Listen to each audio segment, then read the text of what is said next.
Assalamualaikum warahmatullahi wabarakatuh. Kali ini kita bertemu lagi dengan pelajaran IPA dengan judul Getaran, Gelombang, dan Bunyi. Di dalam telinga terdapat berbagai struktur yang memiliki fungsi tertentu sehingga dapat mendeteksi adanya vibrasi mekanis atau getaran hingga terjadilah proses mendengar. Kita mulai dengan getaran. Benda dapat dikatakan bergetar jika benda bergerak bolak-balik secara teratur melalui titik kesetimbangan. Salah satu ciri dari getaran adalah adanya amplitudo atau simpangan terbesar. Contoh, sebuah bandul sederhana mula-mula diam pada kedudukan O atau kedudukan setimbang. Bandul ini ditarik ke kedudukan A atau diberi simpangan kecil ke arah A. Pada saat benda dilepas dari kedudukan A, bandul akan bergerak bolak-balik secara teratur melalui titik A, O, B, O, A. Dan gerak bolak-balik ini disebut satu getaran. Yang kedua, kita membahas gelombang. Berdasarkan energinya, gelombang dibedakan menjadi gelombang mekanis dan gelombang elektromagnetik. Gelombang mekanis memerlukan medium atau perantara. Misalnya, pada gelombang tali, gelombang air, dan gelombang bunyi.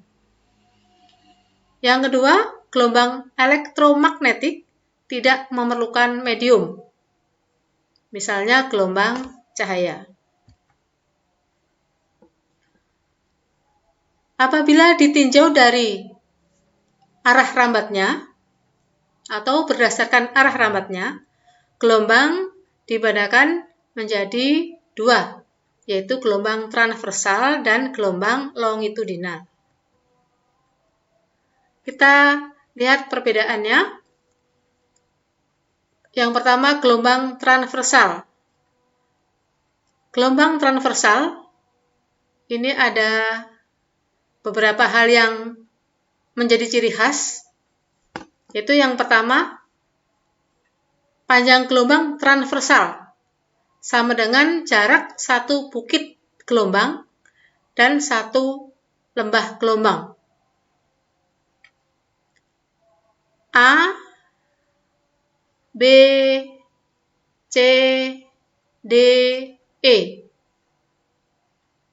Satu bukit, satu lembah. Panjang satu gelombang dilambangkan dengan lambda dengan satuan meter. Satu bukit, satu lembah dikatakan panjang gelombang dengan satuan meter. Simpangan terbesar disebut amplitudo, yaitu dari B ke B aksen atau dari D ke D aksen, ini adalah amplitudo atau simpangan terbesar. Kemudian dasar gelombang, yaitu D dan H. Kemudian puncak gelombang, yaitu terletak pada B dan F. Lengkungan C, D, E dan lengkungan G, H, I merupakan lembah gelombang. Lengkungan A, B, C dan lengkungan E, F, G merupakan bukit gelombang. Jadi, untuk gelombang transversal, ini arahnya tegak lurus dengan arah rambatnya.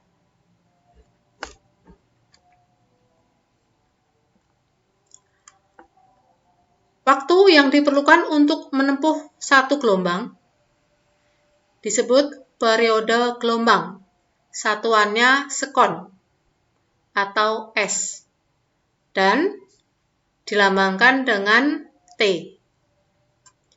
Jumlah gelombang yang terbentuk dalam satu sekon disebut frekuensi gelombang. Lambang untuk frekuensi adalah F dan satuannya Hertz.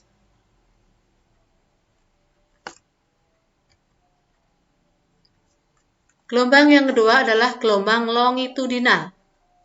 Gelombang longitudinal memiliki arah rambat yang sejajar dengan arah getarnya.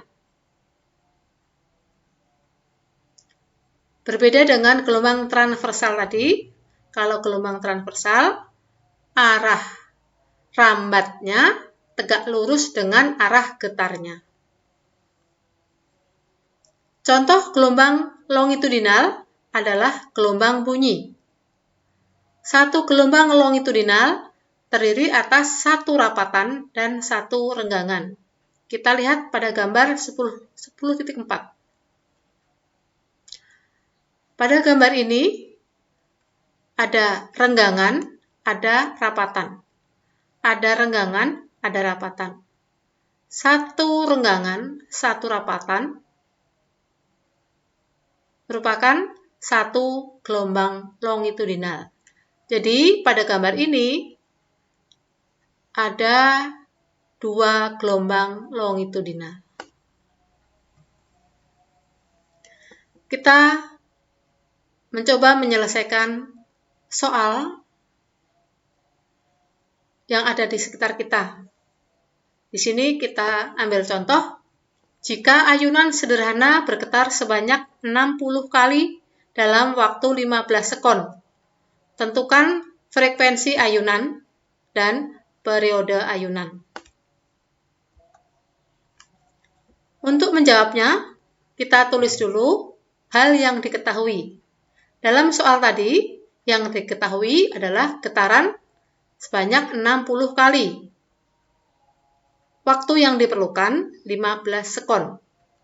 Ditanya tadi adalah frekuensi ayunan dan periode ayunan. Kita tulis rumusnya untuk frekuensi ayunan.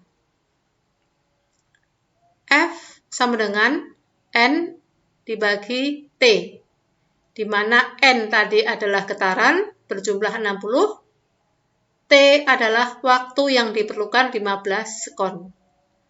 60 dibagi 15 hasilnya 4. Jadi, frekuensi ayunan tersebut adalah 4 Hz.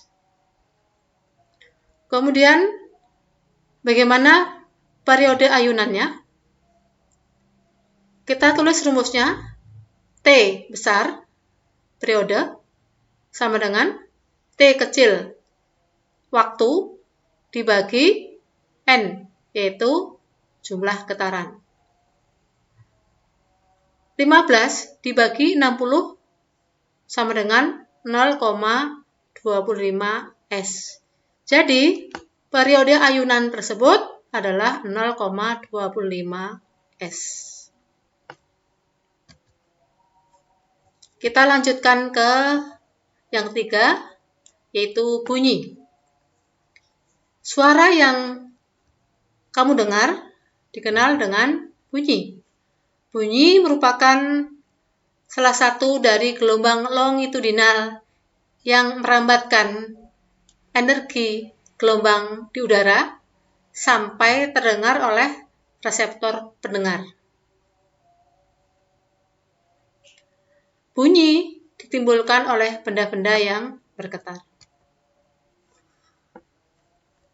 Bunyi dapat terdengar bila ada 3 hal, yaitu pertama, sumber bunyi, kedua, medium atau zat perantara, yang ketiga, alat penerima atau pendengar. Kemudian ditinjau dari frekuensinya. Berdasarkan frekuensinya, Bunyi dibedakan menjadi 3, yaitu infrasonik, yaitu yang kurang dari 20 Hz. Ini dimiliki oleh hewan, yaitu antara lain jangkrik dan anjing.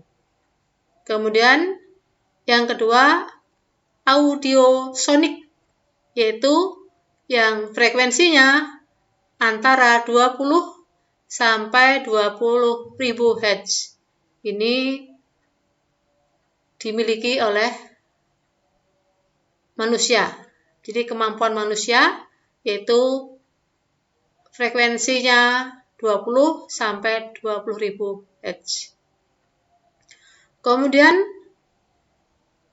ultrasonik, yaitu memiliki frekuensi di atas 20.000 Hz.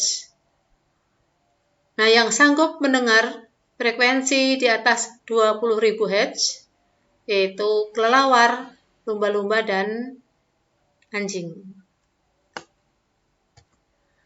Demikian tadi yang kita bahas hari ini tentang getaran, gelombang, dan bunyi. Semoga bisa dipahami. Terima kasih. Salam sehat.